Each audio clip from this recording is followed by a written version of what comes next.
Good afternoon, everyone. Thank you for joining us for our final event in our Spring Leadership Development Series. My name is Krista Kimmel. I am co-chair of the Kentucky ACE Women's Network. Today, we are pleased to welcome Dr. Rosemary Allen, president of Georgetown College, Dr. Bob Jackson, president of Murray State University, and Dr. Cindy Kelley, president of Madisonville Community College, to our panel today.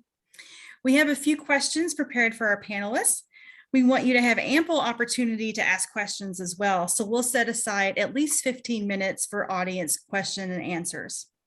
At this time, my co-chair, Dr. Jennifer Fairchild, will introduce Dr. Allen.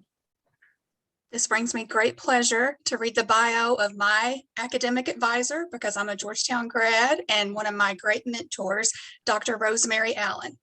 The Board of Trustees of Georgetown College named Dr. Rosemary Allen as the 26th president of the Christian Liberal Arts College. This appointment marks a significant milestone, as Dr. Allen is the first female to serve as the president of the college in its 193-year history. Dr. Allen has served at Georgetown College for nearly 38 years. Since 2004, she has served as the provost and dean, the first female to do so, administering graduate and undergraduate academic programs, as well as all academic support functions. A professor of English, Dr. Allen has taught students in the classroom and served as a faculty advisor for the Fulbright program, where she has mentored 38 grant recipients since 1990. She was the founder and chair of the Georgetown's Honors Program from 2001 and 2004. Allen has been chair for the Department of English, chair of the Division of Humanities, and faculty advisor for the Georgetownian student newspaper. Dr. Allen received the Rowley Graves Award for Innovative Use of Technology in the Classroom, the John Walker Manning Distinguished Mentor and Teacher Award, Heinlein and Good Grants for Faculty Development, the Trustees Incentive Grant, and the Cawthorn Excellence in Teaching Award. Her work has been acknowledged by other organizations and institutions, including Who's Who Among America's Teachers, which has recognized her in multiple years, and Vanderbilt University, where she was named a Harold Sterling Vanderbilt Scholar and received the Edna Mae Wilson Grant. Allen is a native of Frankenmuth, Michigan, and completed her undergraduate studies as valedictorian in the honors program at Hillsdale College, earning a double major in English and history. Her graduate and postgraduate degrees are from Vanderbilt University, with an MA and PhD, both in English literature, with specialization in Renaissance literature. Now, Krista will introduce Dr. Bob Jackson. Thank you. Dr. Robert L. Jackson was appointed president of Murray State University on March 1st, 2019, after serving as interim president since August 2018. Dr. Jackson has served Murray State University in several capacities over the last decade, including most recently as the president and chief executive officer of the Murray State University Foundation. Under his leadership, some of the largest gifts in the university's history have been received from generous alumni and friends.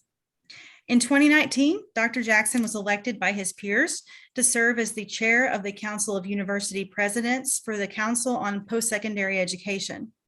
From 1997 to 2004, Dr. Jackson served the Commonwealth of Kentucky as a state senator and served in Senate leadership. Dr. Jackson has a Bachelor of Science degree in finance from Murray State University. He has completed graduate courses in finance at Murray State and doctoral courses at the University of Leicester in the United Kingdom. He holds a Master of Arts degree in Higher Education Administration from Antioch University and a doctorate in educational leadership from Western Kentucky University. At this time, Jennifer will introduce Dr. Cindy Kelley. Dr. Cynthia Kelley began her career as a public school teacher in West Virginia and has worked in higher education for 31 years. In 1991, she became a community college instructor at West Virginia University at Parkersburg. She is a tenured professor of education and over the years has served in a variety of leadership positions, including chair, dean, and vice president for academic affairs and student services. Dr. Kelley has served in these roles at West Virginia University at Parkersburg, Kanawha Valley Community and Technical College, and Motlow State Community College. Kelley earned her doctorate in curriculum and instruction at Ohio University. She has a master's degree from West Virginia University and a bachelor's degree in education from Glenville State College. Dr. Kelley is an ACE Fellow with the class of 2008-2009, and during that time represented her class on the Council of Fellows. In 2017, Kelley was a member of the Leadership Kentucky class. Dr. Kelley is a board member for the Southern Association of Colleges with Associate Degrees. She currently serves on the board for the ACE Council of Fellows and is a member of the Board of Trustees for the Southern Association for Colleges and Schools Commission on Colleges. Dr. Kelley began her duties as President CEO at Madisonville Community College on July 1st, 2016. Thank you, Jennifer. At this time, we will go ahead and start our panel discussion. So our first question for our panelists is, what does the word leadership mean to you? And what lessons have you learned about leadership in your current position? Dr. Allen, we'll start with you, and then if Dr. Jackson and then Dr. Kelley want to chime in after. Okay. For me, and again, I do apologize for the fact that my voice has been cut in and out, so I may keep this a little bit short. But for me, leadership has always been tied to the idea of facilitation of collaboration. That leadership should never be about the leader, it should be about the group being led. So as a result, what a leader needs to do, and the idea of leadership always has to do with the perception of the relationship between the leader and the group. So that's been a really interesting adjustment for me in the course of the past few months, as I've moved from the position of being essentially, particularly in our executive cabinet group, whom I've worked with now for 17 years as provost, but now in that same group, moving from the person who is a member of the group to the person who is the leader of the group, means that I think that it has given me the opportunity to really focus on that collaborative element, because that's where I had been working so much over the course of my previous years as provost, is as a co-worker rather than as a leader. It means that as I step into that leadership role, I have an advantage in being able to have already those collaborative relationships built. So I think that's been a real advantage to me in the course of these past few months in moving into that role. I also believe that leadership is always context dependent. It takes multiple forms. And in many ways, I felt I was though a different kind of leader when I was provost. It's almost a harder version of leadership when you're both leading down, leading through a group that reports to you, but also having to be part of a group that is led.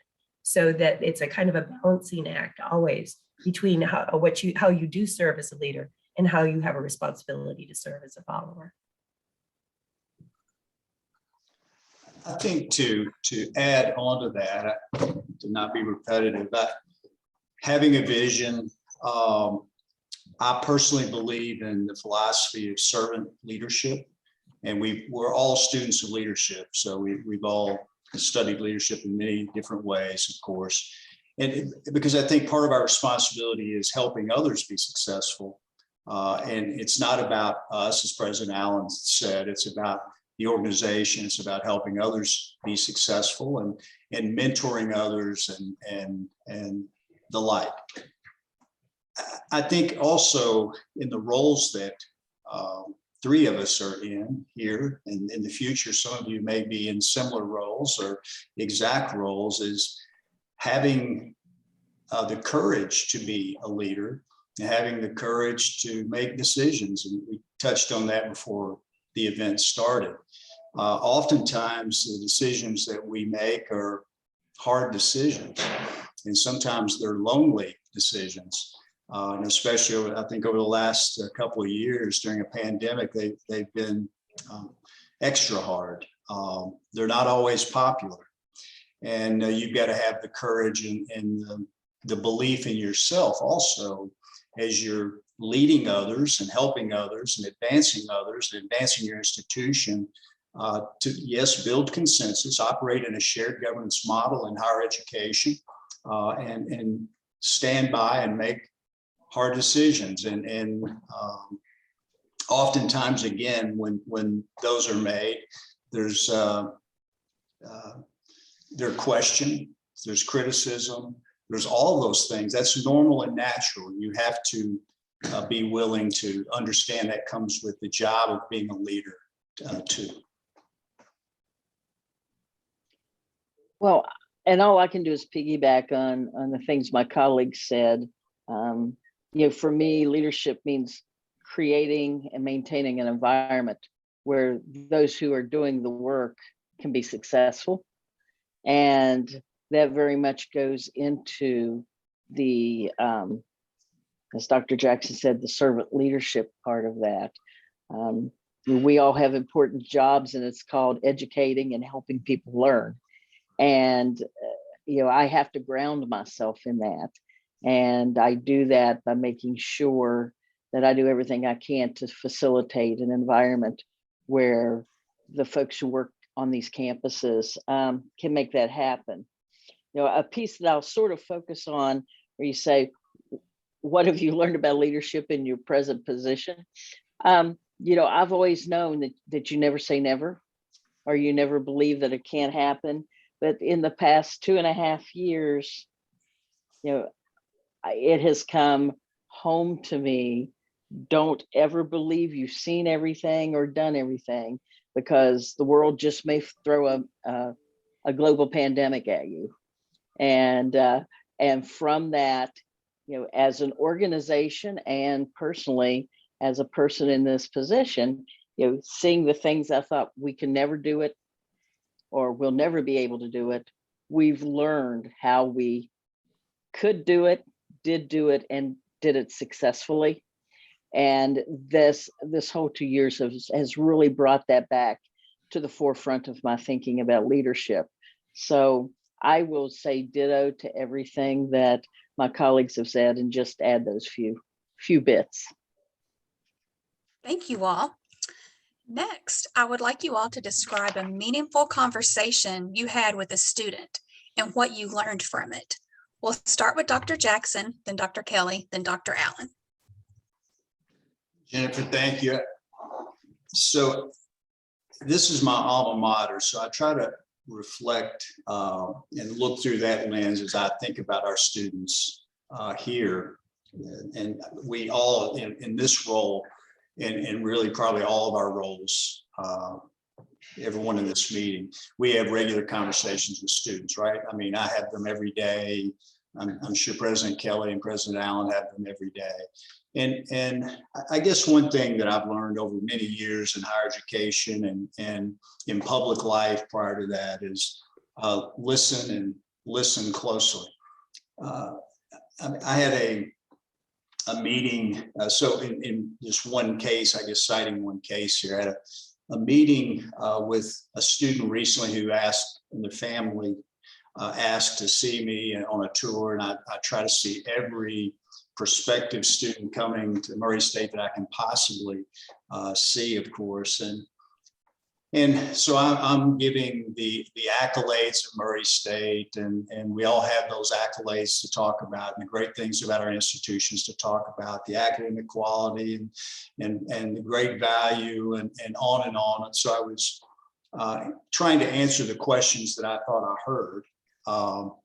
And really and truly what the question was, and it's the issue of listening and listening closely, is how do I pay for college?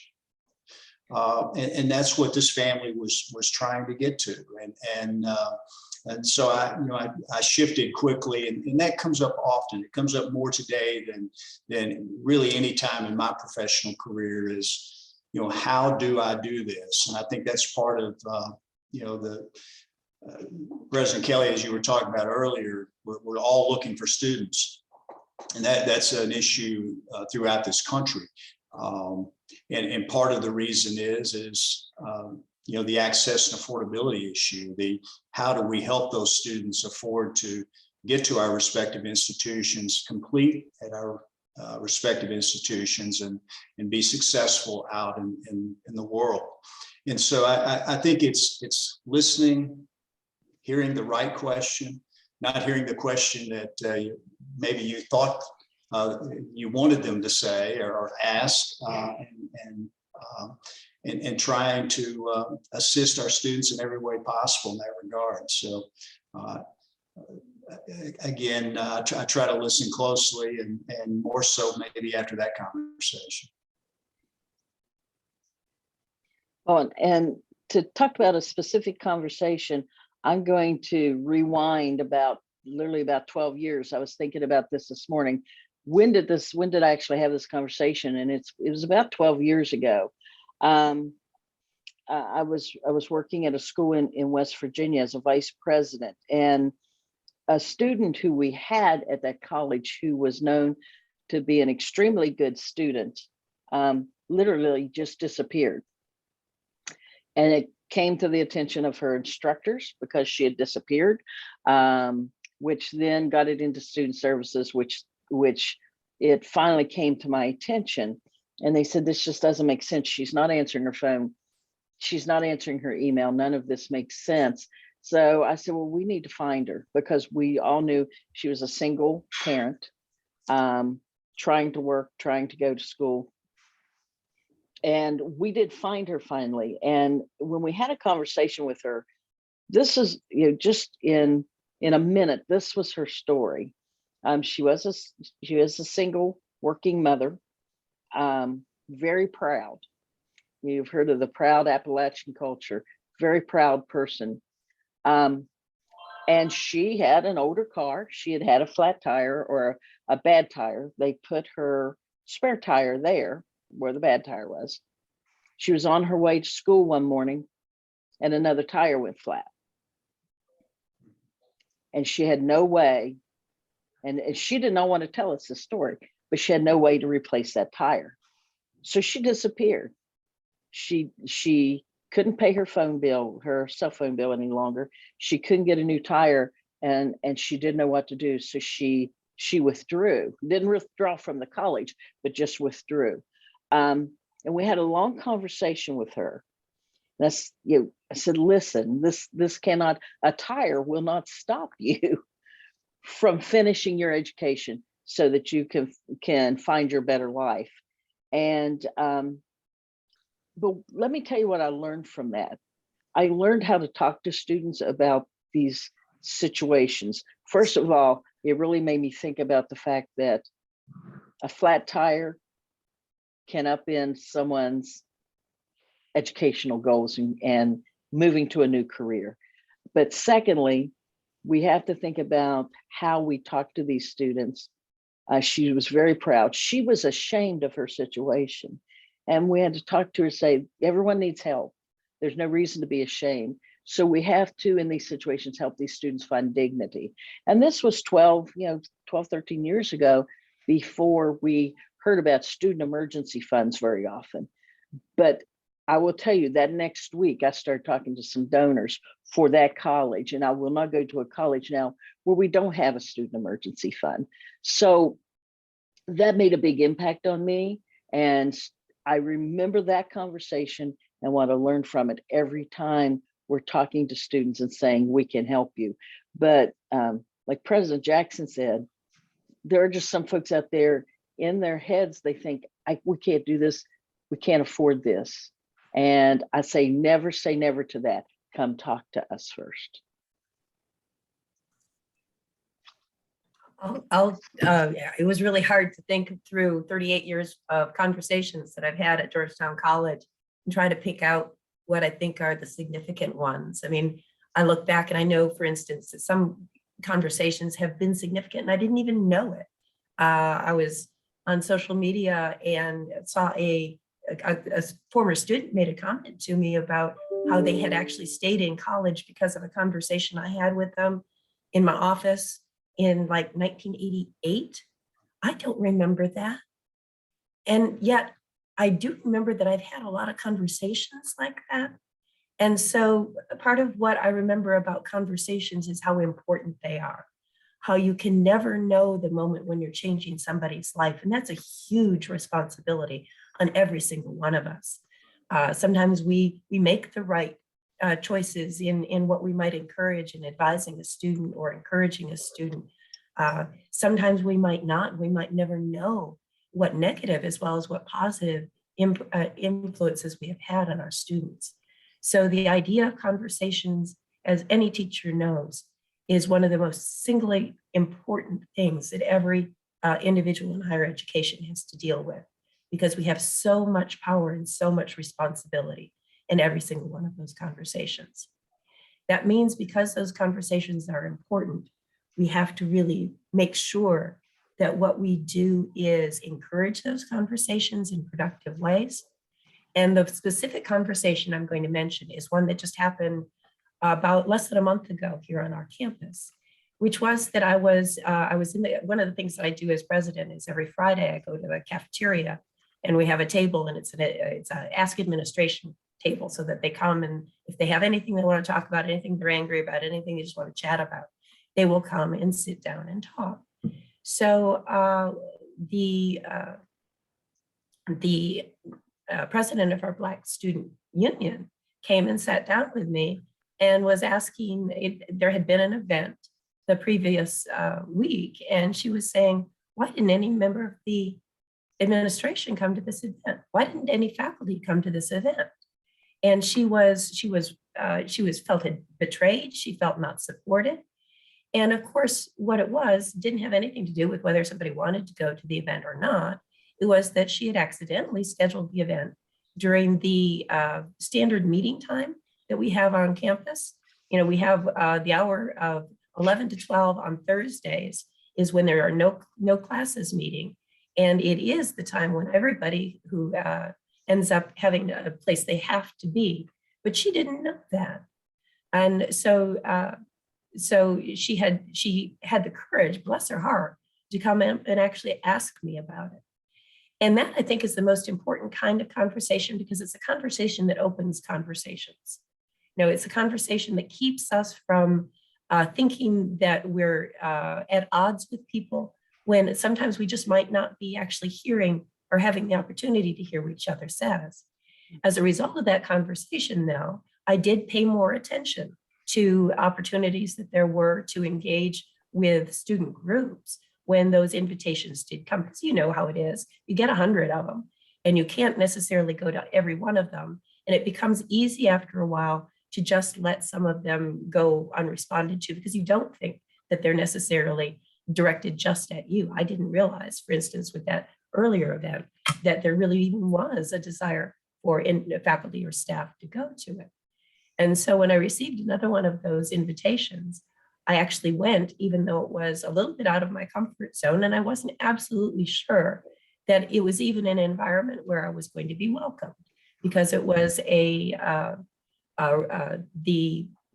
religious group that is run by our African-American women. And it was Women's History Month, and they had a really great speaker. And I did want to hear the speaker, so I did attend. They were, A, very welcoming, but B, it was one of those opportunities for conversation that were wonderful. And I wouldn't have known about it. I wouldn't have accessed it had I not had the conversation about conversations. So that initial one was the important one. It led to others that have a lot of impact. Thank you all for those answers.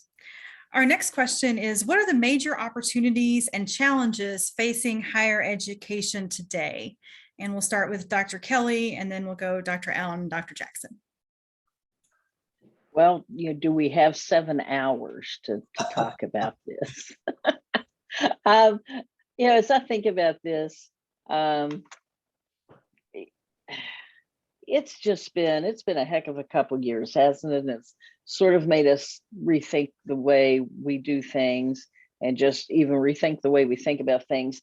But when I think about opportunities, I'm at a community college. I have seen this where we are right now as an opportunity for us to be an integral part of rebuilding the workforce, because let's face facts, we don't know where the workers are. We don't have enough workers right now. I know just in our small area here, and Dr. Jackson, I don't know if you're seeing it down in your part of Western Kentucky, but there's a lot of jobs for people and there's not people for them. So we're trying to think about how we sort of intrigue people to come back to work, maybe try something different. So I see rebuilding the workforce as an opportunity. I also see as a big opportunity is using all the different things we learned during the pandemic to make higher education even more accessible and more engaging than it's ever been. And that puts some onus on all of us. We know, even though online education was a big thing beforehand, it's taken a turn. It's still a big thing, but it's a big thing in a different way. We have to be sure that quality is there. To see our students now, as we do the synchronous online and hybrid courses, where they are sitting on a screen with students in the class during real time, but that has become very important in these past couple of years when, excuse me, when some of our students had children who couldn't be in school because of the virus. And so they realized I can still be there real time, but be at home with my children. But we have to be sure that's quality. So I think we have opportunities there. I think we also have an opportunity to find new ways to engage students. Some of our folks here got very creative during the pandemic in how to keep students engaged in virtual student activities. And I was really impressed with that. And another opportunity I see is some of the collaborations that have been born. We try to be very collaborative with businesses, but also with our sister institutions and our partner universities before the pandemic. But I see it. I see us thinking about new ways to do things. I know one project we have going right now with Murray State is a respiratory program where we are extending our 2-year part of the program while Murray's helping build the +2 so that we have more of that for the whole western part of Kentucky. Sharing faculty, all types of things with other institutions of higher education. I think that's an opportunity that we're looking at in a new way and hopefully being able to grow. So that's a few things I see as opportunities. Challenges for community colleges, it's rebuilding enrollment, getting those students back. I think a challenge for us also goes back to what I see as also as an opportunity. I think students are expecting a variety of types of venues for learning, and that online means more than just going into an LMS, doing some work and putting it in there. Online becomes very interactive and engaging. But I see also funding. I know when I look at the funding for our college, which is a state college, but we have moved from a state funded institution to a state supported institution.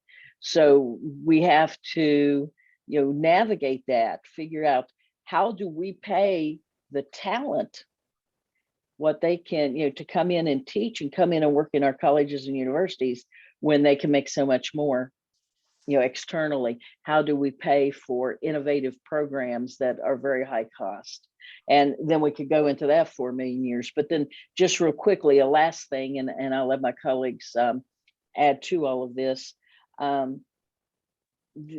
don't know if I want to call it scrutiny, but the criticism and credibility issues for higher education right now in our country, we play a very important role. And yes, we can all say we're biased because it's what we do, but a learned society, is a key to a successful society.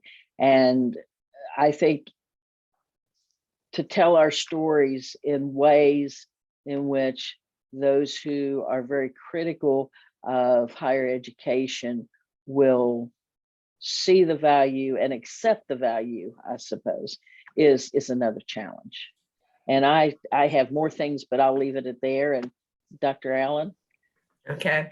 I'll actually pick up exactly where Dr. Kelley stopped, because I really do think one of the big issues for us is that massive change in the cultural attitude towards higher education, and what that's going to mean for us, particularly for us as a private institution moving forward, because we are 100% tuition driven. We don't have any support whatsoever other than the state support our students bring with them to keep our institution running.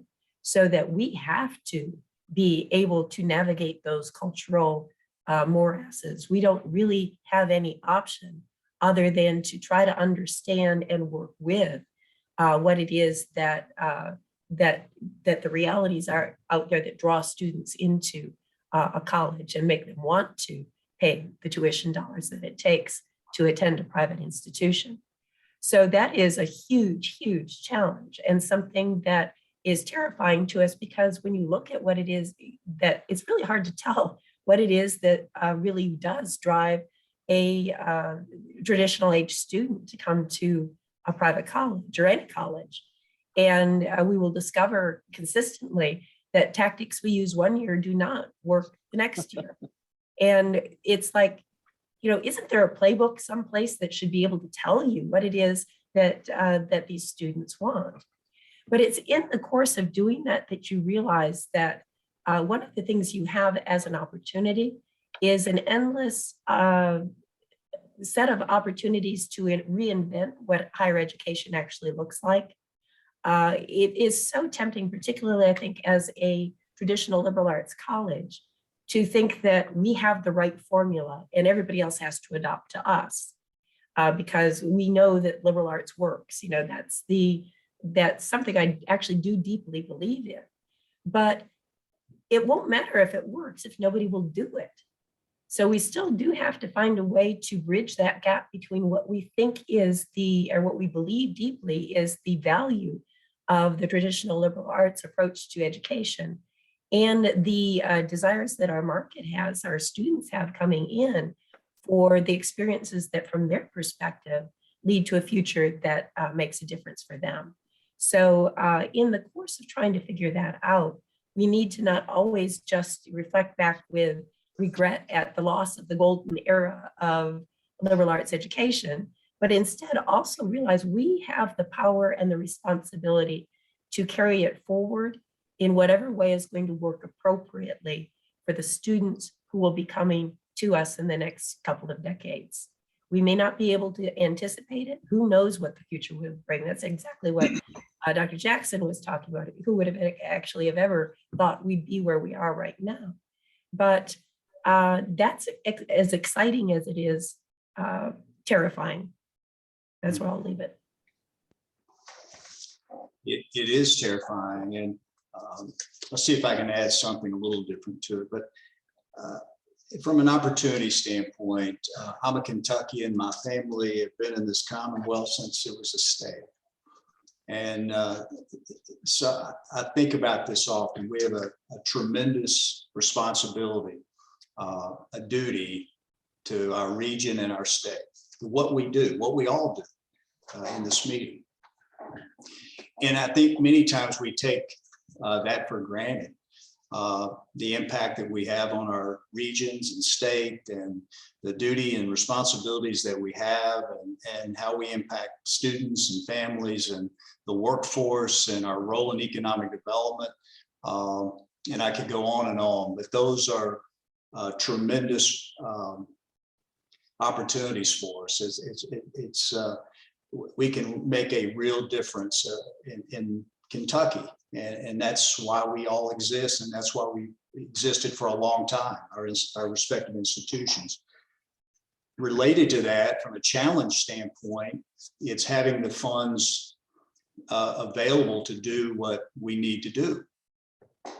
Funding is always going to be a problem from here forward, in my opinion, as someone who worked in Frankfurt for several years and dealt with those types of matters. It's when I was in the state Senate, 70%, President Kelley, 70% of our funding at our respective institution, Murray State University, 70% of our funding came from the Commonwealth of Kentucky. And today it's about 30%. And in the way we measure it, some of you are well aware of that. So President Allen, we're very tuition driven too, not as driven as you are, but very tuition driven too. And those of us who have state pensions, we continue to battle that cost and dealing with some of the issues surrounding. It's a financial issue also, the state pension issue. So there's 2 days left in the legislative session that currently exists, and for higher education, it's going to be financially, it's going to be the best legislative session we've had in 25 years. New money is coming into public higher education, and I'm very grateful for that. It's going to make a major difference on all of our campuses. And so when we look at the responsibilities that we have, I think they outweigh really anything else, and we can never take for granted or forget why we exist. And it's easy, especially during the last 2 years. I'm trying to set the last 2 years aside and not talk about it as much as I did, all of us did a year ago or so, or just a few months ago. But I mean, there's bright days ahead. There's tremendous opportunities and challenges in front of us, and I look forward to that. Thank you all.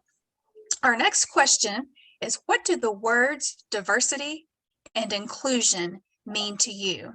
We'll start with Dr. Allen, then Dr. Jackson, then Dr. Kelley. Diversity and inclusion, those two concepts together, to me, refer to the recognizing, respecting, and celebrating of individual differences and commonalities in our students. That one of the things we have to do is be able to reconcile the fact that we need to recognize those elements that make us different, while simultaneously connecting individuals through those things that join us together. And as a result, for students, we do need for all students to learn from those who are different, as well as partly because that does help them to discover those commonalities that help bind them together. And as they grow from those experiences of dealing with diversity itself, they form a broader basis for establishing their own beliefs. It is sometimes difficult, of course, that private institutions tend to have a more homogeneous population than public institutions do. I think as a result, private institutions have a higher responsibility to try to cultivate those experiences for our students. We can't just wait for, not that other institutions do, but we can't rely on the kind of natural influx from the community to bring us the diversity that we need. We will often need to recruit directly to it, and not just because it's an important social responsibility, but because it's an educational responsibility. We have to give our students the access to the context in which they are going to be living. And that means they have to have skills in navigating how to deal with diversity. And they are the ones who need to be able to understand how to include each other in various ways. Institutionally, of course, it's difficult sometimes for colleges too, who have, particularly when you've been around for a long time and you have people who are kind of set in their ways, to recognize that the nature of what we define as the elements of diversity change over time, and that we have to constantly re-educate and realign our faculty and staff as well to recognize the nature of where the conversation is on diversity and inclusion and equity.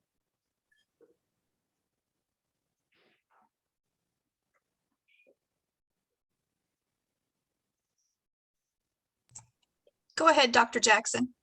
Oh, am I next? Okay, I'm sorry. That's okay. I'm gonna steal this from Dr. Aaron Thompson, and who's a great friend of mine, who a former administrator at Eastern Kentucky University. And so he gave a talk once, and it stuck in my mind in regard to diversity and equity and inclusion. He said, think of colleges and universities are unique animals, unique places in their own right. But he used the term, he said, think of your college or university as a big dance. And we want everyone invited to the big dance. And that's racially, that's from a gender standpoint, that's from a thought standpoint, that's from a geography and political and international, just every respect of diversity that you can think of, to have a successful and complete dance.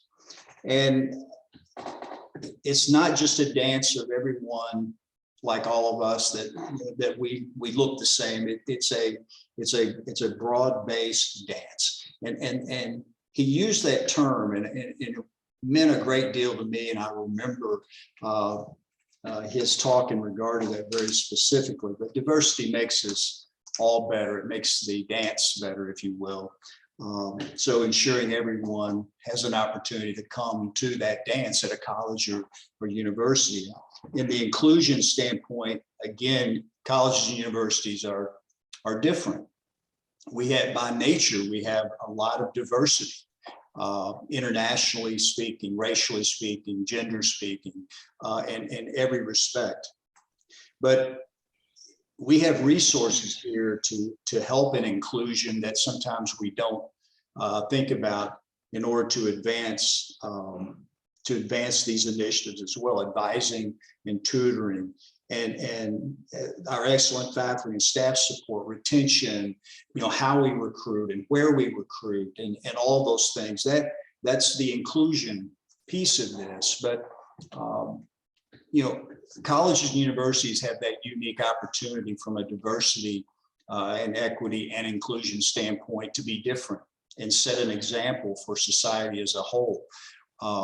Whereas oftentimes, that's not the case in many other parts of our maybe state and nation. At universities, we can be the examples. We can be the good and positive, shining light examples that sometimes we may forget about or take for granted as well.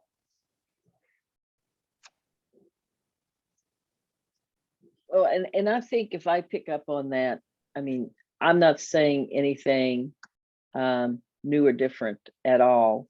For me, embracing diversity means having a mutual respect and a mutual concern for others, and that that ties into their life experience, their uniqueness, culture, race, gender, age. There's a myriad of things that we look at for that. So I see it as a mutual respect, acceptance, and I even take it to celebration. If we can learn to celebrate our differences and use all of our different strengths, we can't do anything but go forward. And the inclusion piece of that, simply I see it as giving everybody the opportunity to participate, to be a part of the group, the institution, whatever it may be. And I believe that as institutions of higher education, as Dr. Jackson alluded to, it's our responsibility to give folks that opportunity to be included and to be celebrated for whatever they are, whatever they feel, whatever they, we all don't have to believe the exact same thing to be able to work together and move forward together. So just, simply speaking, that is what I see, what those words mean to me. Thank you all. We have about 8 or 9 minutes for questions. So at this time, we would like to open the floor for questions from our audience. You can unmute, or if you would like to use the chat feature to ask your question, we will entertain those at this time. Katie. Yeah. Hi. Just want to first say thank you so much to the presidents that have joined us today. This has been a terrific conversation, and this is the best 1 hour of my day. And so thank you for your generosity and sharing all of your thoughts. My question has to do with what some people have termed the great disengagement of faculty in particular. Right, we're not seeing the great resignation necessarily on academic campuses, but we're seeing a lot of just, pulling back from anything that's not absolutely necessary or perceived as such by faculty. And I just wanted to hear your thoughts about that phenomenon, whether you're seeing it on your campus and what ideas you have or plan, to implement to address that. Easy question. Multiple part, big question. Let me say this. I think this is a phenomenon across the world, across the country, and it's not. It's every college and university, whether it's a community college, a four-year college, public, private.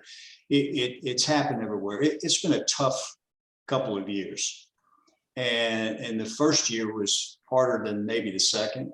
I said this often at Murray State. When we were making decisions at the beginning of the pandemic, those were going to be the easiest decisions that we made in regard to this pandemic. The hardest part of this pandemic and the decisions you made were those that we're making now and have been making in recent weeks and months coming out of the pandemic. It's been stressful. It's been stressful and hard on our students. It's been stressful and hard on students coming into our colleges and universities. They've spent now a couple of years learning differently, learning remotely in many cases for much of that 2-year period of time. So we're getting more students that are underprepared. There's more stress among our faculty and staff that we have to adjust to and live with, and our students who are here for parts of that time, maybe a lot of that time, they were learning remotely as well. So it's stressed the system, and it's stressed us individually, and it's made an indelible mark on all of us that we're never going to forget.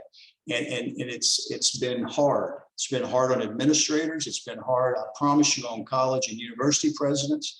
It's been hard on all of you. It's been hard on our faculty and staff, but most importantly, it's been hard on our students. And I don't want to ever forget or lose sight of that, because we're all here to serve our students first and foremost. And I have never seen in my career the tremendous need that exists today for mental health counseling, support, academic support, mental health support. It's shocked our system, and it's going to take us a few more years to fully adjust out of this. And I'm not sure I fully answered, Catherine, your question, but I'm expressing more of what we've experienced, but how we're trying to come out of it at Murray State. But we've all seen it across the country and across this Commonwealth. We're not done seeing it, and we're not done experiencing it. And it has caused some to exit the system, right? Whether, if you can retire, many have. Many have just resigned and they want out of the system. And you're seeing that in K through 12 too. It has stressed public education at the K through 12 level tremendously also. So I don't know, that's kind of my 2 or 3 cents in regard to where we are today. Well, and when you asked that question, I wrote down 2 words, and one was stress and the other is fear. And some of the things I saw during this time that were making faculty and even staff sort of pull back and disengage. I mean, there's only so much bad news you can take. There's only so much, things were changing. Things weren't in the beginning, were not changing by the day. They were changing by the hour and sometimes by the half hour. And, the communication, I think, was very, very important during that time. I tried to be totally honest and say, we are trying to make the best decisions we can. However, it is changing, and you have to know we will update you as it changes. We're going to have to be patient. We're going to have to be sure we continue talking to one another. But one of the things I found as we rolled into it more was the fear. I have folks who have compromising medical issues, and they were literally afraid for either themselves or for their families, whatever it was. And we had some faculty and staff have mental health issues during the time, and we jumped in and helped them get help. So again, I don't know. I'm like Dr. Jackson, I'm not sure I have an answer, but we see it and we know it. And I think we can even say, as college presidents, we felt it ourselves. It has been a long 2 years. So I think we try to be as reassuring as we can, try to be as affirming as we can, and realize, we have to help folks with emotional and mental health, and we have to reassure them that we're going to be as safe as we can possibly be, and that our students still need us and our communities need us. I'll add that I think some of this disengagement comes from the isolation that we've experienced, and that one of the most important things that we as presidents can do is try to rebuild community. That rebuilding of community has to happen intentionally. It's not going to just naturally happen. There was an article in our student newspaper today about a student who's a junior who says, I've lost 2 years of my college career, what my normal college career would be. And we've lost the history of what our community is. We've lost our traditions. We've lost our ways of engaging. And one of the things that we have to do is intentionally try to find ways to rebuild those connections that happen. Luckily, some of our student lives, in fact, people have been trying to rebuild some of those older traditions. Some new ones are popping up, and that's wonderful. But we also have to do the same thing for our faculty and staff. We have lost a large number of staff, particularly, who have other opportunities and have just felt like this was a time to make the change because they don't have the same kind of close connections that they normally would. So we have to rebuild that connection, and we have to rebuild the sense of collegiality between our faculty as well. So we're doing summer retreats this year for both our staff and our faculty, so that we can have some of that time together to genuinely rethink what community looks like, and to talk to each other. I mean, really, not genuinely to each other, and not through this lovely but really isolating box format that we've become so accustomed to. And until we become accustomed to the real vital conversations that can happen face to face again, I don't think we will have the opportunity to break down that disengagement. Thank you all. As our session today comes to a close, we want to extend our sincere gratitude to Drs. Allen, Jackson, and Kelley for sharing their time, their expertise, and their wisdom with us today. Thank you to everyone who took time to attend, and I appreciate you spending your Friday afternoon with us. We look forward to continuing our leadership programming in the fall. More information about the Kentucky ACE Women's Network leadership programming will be announced in early September. Thank you all, and have a wonderful weekend. Thank you so much. It's good to Thank see you, everybody. Thank you. Appreciate you. Bye-bye.